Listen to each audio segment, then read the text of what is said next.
Let's give you a sense of what is moving the markets. I'm joined by Kagiso Matlala, Equities Trader at Standard Bank. Kagiso, very good afternoon to you. Thank you so much for your time.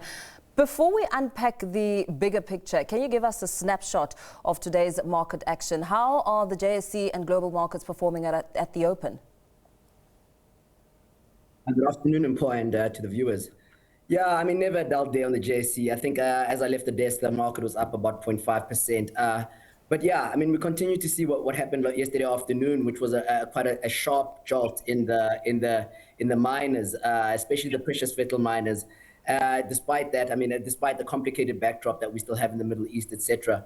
I mean, that said, I mean, the AI gains. I mean, these gains are mostly based on AI, what AI is doing overseas, and that's obviously precious metals is quite a meaningful part of those AI performers. And so that's obviously driven through into our local precious miners. You saw the PGMs going a little bit higher. And obviously the headlines from the Middle East coming down a little bit helped, and that's where the oil price also fell lower. But I mean, what's worth mentioning is obviously that SA Inc., the likes of the retailers and the banks, didn't really do much and still aren't doing much this morning. As you touch a bit on oil, just days ago, markets were worried about supply disruptions. I mean, oil prices have fallen sharply over the past 3 days. What changed so quickly? Yeah, so oil has been all over the place for a while. I mean, and you're correct, it has dropped about $20 from the peak that we saw a couple of days ago. It's very, very, very volatile and very, very speculatively driven. I mean, any headline that comes out of the Middle East or out of the US where it's kind of positive for oil, we've seen that oil price either move higher or lower quite significantly in a couple of days.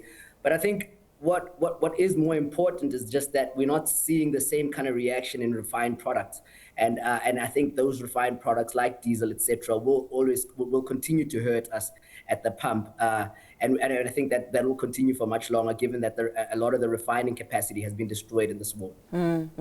Sasol surged as oil prices spiked during the Middle East conflicts. With oil now retreating, do you think that Sasol will hold on to those gains?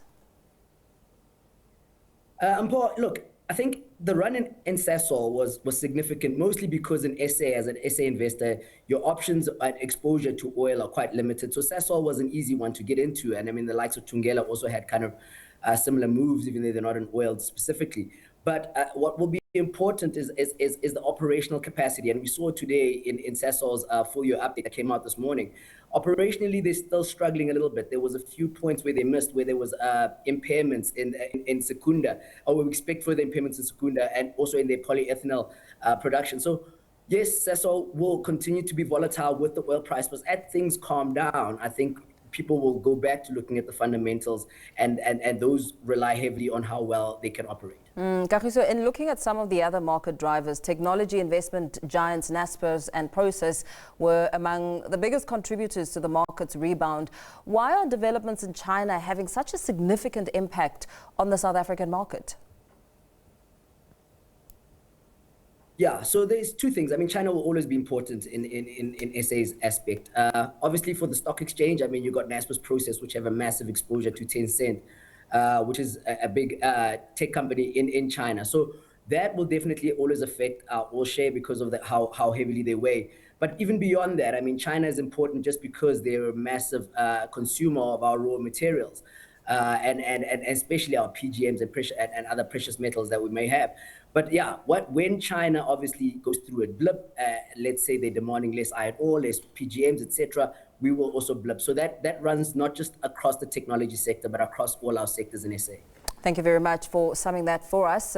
Kagiso Matlala, Equities Trader at Standard Bank.